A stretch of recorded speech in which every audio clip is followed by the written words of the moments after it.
Thanks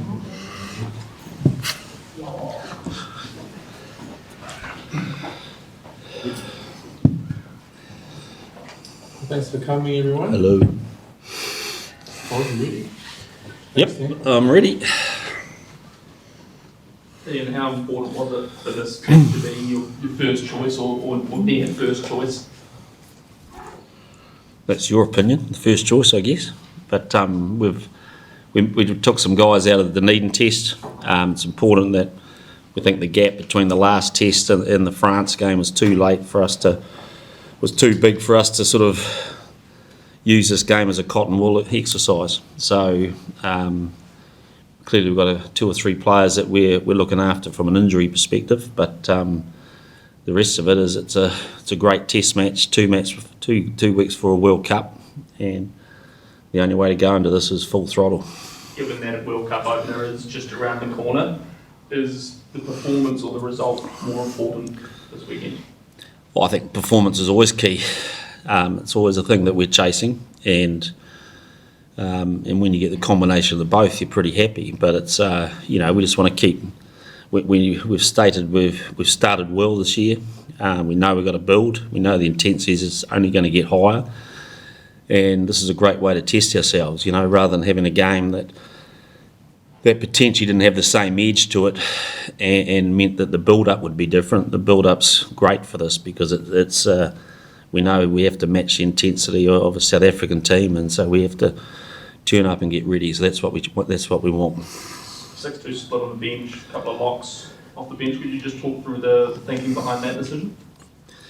Yeah, haven't done it before, first time, and that's effectively a squad management technique for this game.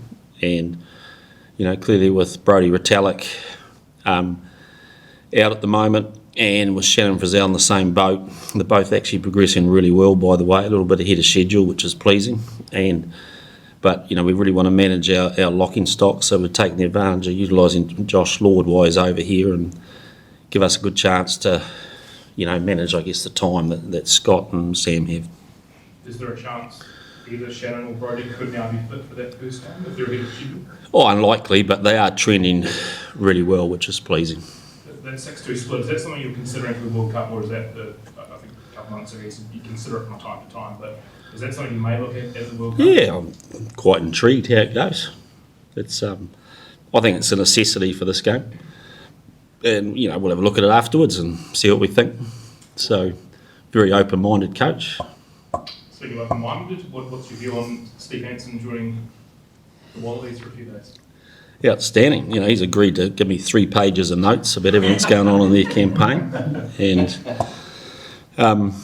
I chuckle at the headlines. You guys must be pretty excited by it. But it's he told me a month ago he was going in and he's good mates with Eddie, and I'm pretty sure he's just giving it a bit. But there's no lack of trust at all from his commitment to us and to what we do and sharing stuff. So I've got no issues really. In fact, we might bring him in for a couple of days ourselves.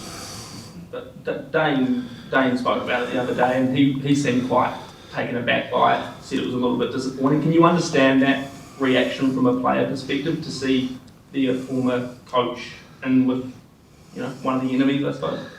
Yeah, but let's get that right, is that you guys asked Dane Coles a question that he didn't know. You surprised him, which is great, that's your job, but you do know Dane Coles. And he's a beautiful man, he's emotive, and he said exactly what he thought, and that's his first reaction. So I get that, and I love that reaction, by the way. So just adds to the story, but it doesn't change the facts. Is it different because it's Australia and there's a good chance you might go through the World Cup without playing Australia? If it was France here in your pool, or Ireland or South Africa who you may play in the quarterfinals, would be different? Yeah, probably, but jeepers, surely we've got a better topic to talk on than Steve Hansen going into the Aussies for a couple of beers with Eddie. And I'm happy to keep talking about it, by the way, but I really don't think there's much in it. I'm going to ask you something else then. You It'd be good. use the term full throttle. You often hear boxers or long distance runners talk about tapering, preparing for a fight or a race. Is there any talk of sort of tapering, just sort of making sure that you're peaking at the World Cup rather than 2 weeks beforehand? Yeah, look, the World Cup's a long World Cup. You know, it's longer than normal, and got a bye week in there, so you know the whole physical loading and building and maintaining and tapering is something that clearly it's part of our plan. It's just not right now, and you know it's far too early to be thinking about tapering off. We just said, you know, unlike the Northern Hemisphere, we've actually had a couple of weeks off after the Rugby Championship, and so this is a key game for us to get back on the horse on it. For these warm-up games, I know Evan Esmith said this is no warm-up game, this is a test match, but is your heart slightly in your mouth at times thinking, we're 2 weeks out from the World Cup, and I don't want to lose a guy that's really important to me? No, my heart's not in the mouth. Look, it's a test match. You go in and you know, some things are part of the game, and if you go and worrying about the consequences of that, then you go half-hearted, and then those things are almost guaranteed to happen. So I just look, it is what it is. The same thing's going to happen on the World Cup, isn't it? You know, you get situations where you don't really want to get, you don't want injuries in any game. But no, look, I think this is ideal for us. It's a big game. We've been able to acclimatise into Europe, and it's a sort of build-up that we need to make sure that we just keep climbing our performance levels. Is it surreal being here this time of year? You're usually here just before Christmas, and this is our summer, by the way. Snow's falling. Yeah, exactly. Well, it's not particularly nice either at the moment, to be honest. You got a rare sunny day this summer, but you know, you're going to be playing at Twickenham on Friday night in the middle of summer. It must be quite surreal. It is a little bit. You know, it's surreal getting up at 5:30 and going for a walk and not having icicles coming out of your nostrils at the end of it. So it's look, it's been fantastic, and we've loved our time here already. It's had a pretty miserable time weather-wise over in New Zealand lately, so to come to England and get some sunshine's ironic. Coach, what do you make of the side that the Springboks have named? Strong, certainly, you know, strong pack where we know that. A little bit of, I guess, still look like there's some opportunities in their backs. You know, how they're going with Moody at centre is he's obviously a very talented young man, and so we don't know much about that, so that'll be interesting. But you know, I guess they've got their reasons, and they just want to build options and make sure that they can deal with situations during the World Cup. So we're all in slightly different boats in that. When they named the team traditionally earlier in the week, does that affect the way that you guys prepare for that at all? No, not really. Is Cody Taylor fit? Ian? Is he fit? Yep. Not carrying an injury or anything? You know, he was carrying a niggle in his hammy. I think we said that last week. Still is. He's available to train. I'm telling him not to. He's telling me he can. I'm telling him he's not to. He's telling me he can. So that's the stage we're at. So he's pretty good.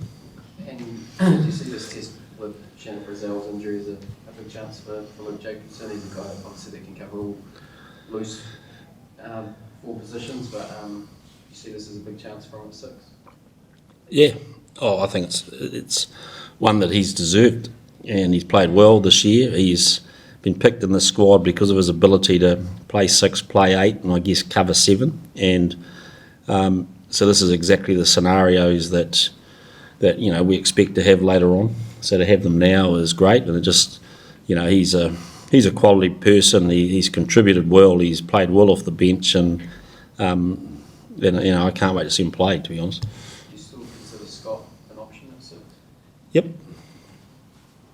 Tupou Vai, 6.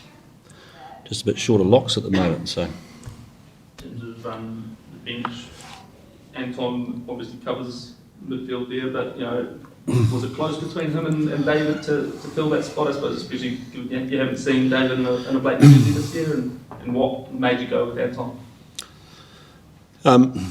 He fits what we need.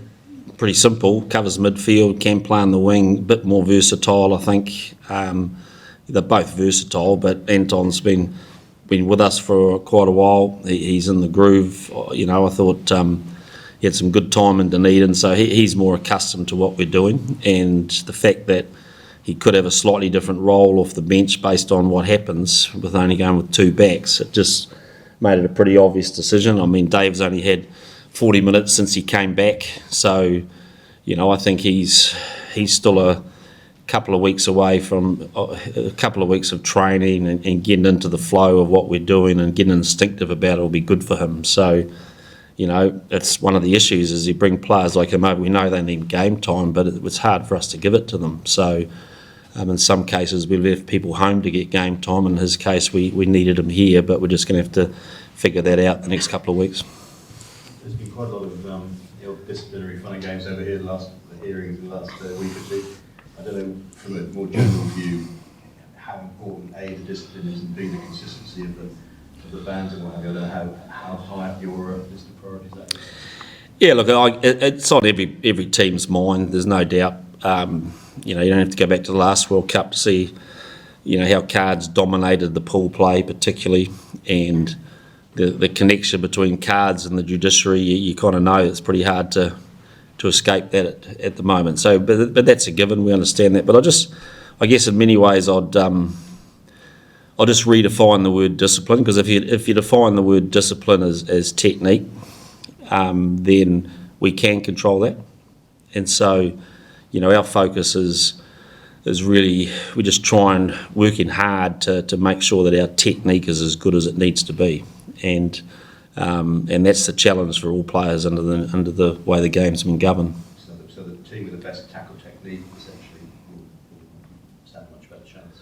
Well, you want something that you can control as a coach and as a player, and so we're not helpless in this situation. We've got to accept the rules of the game, but we have to make sure that we do what we need to be able to do to I guess to minimise the risk of everything. And so working hard on technique is something that we do. And look, we all know the game's fast and physical, and sometimes people get it wrong, and there's a cost for that. So, but again, you just got to keep nailing and stressing the importance of technique, and it probably increases your odds. Just finally for me, there's 80,000 coming to watch you, about 30,000 empty seats watching England the following day. Is that quite flattering, in the sense that a lot of people want to watch you all over the world? Well, we're flattered with the support we've got for this game, and from the people around London and England to come here. I know there's a lot of Kiwis and a lot of South Africans. We know that, and that's fantastic. But we've got immense support for this game, so I can only speak on behalf of our game. But we're delighted, and the fact that so many people have signed up to come and watch, it just means that we just want to put on a game that is a real test match. And I guess it's hard, a couple of games in a row, but All Blacks South Africa is a pretty big occasion, isn't it? Yeah, what would it mean to go and obviously win the World Cup off the back of what the Black Ferns did last year in your own country? Does that mean a lot? Would it mean a lot for New Zealand rugby? Well, you'd have to ask New Zealand Rugby, I guess, that question, but it'd mean a lot to us to win the World Cup. That's our goal. And so, we're not trying to think much beyond that, to be fair. We know it's how tough it's going to be. And so for us, we've got our clear goals, clear objectives. We want to be positioned well going into that first game against France, and after that, we'll just wait and see. But, we're like so many teams are going there to win it, and that's what we want to achieve. And I know that, for New Zealand Rugby, for the public and everything, it will mean a lot. But a bit of water going to the bridge first. Ian, why have you gone with Cam Roygar on the bench as opposed to Finlay Christie? What do you think he brings? Cam's only had one game with us so far. He had about 18 minutes, I think, something like that. Thought he played well. He's trained really well, so really felt this was a great occasion for him to get a bit more time and experience, so that we get to that starting line in France with all of our nines feeling good and up to speed. So that's really the strategy. It's not. I thought Finn did well in Dunedin. We put him in a starting role, which he hasn't done a lot of with us, and so this is just another chance for us to have a look at another option. Cool. All happy? Thanks, team. Thanks, boss.